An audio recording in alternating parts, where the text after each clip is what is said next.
एक समय की बात है, देश की सीमा के किनारे बसे एक गांव पर कुछ आतंकवादियों ने कब्जा कर लिया और वहां लूटपाट मचा दी। सैनिकों को सूचना मिली तो वो तुरंत उनसे निपटने के लिए चल दिए।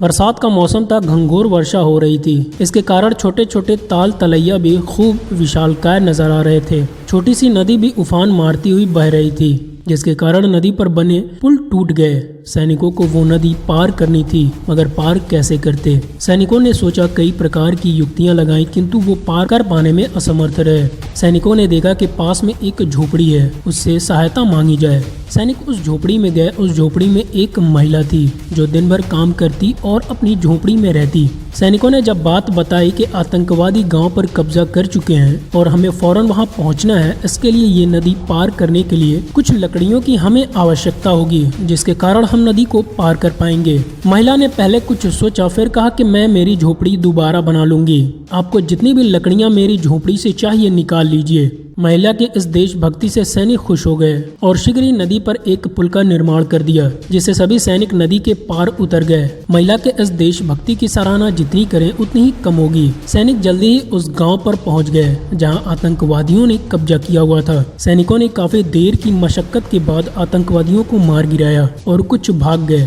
जिससे अपने देश में आए हुए संकट को उन्होंने बहादुरी से टाल दिया और दुश्मनों को सबक सिखा दिया। दोस्तों, हमें इससे नैतिक शिक्षा क्या मिलती है?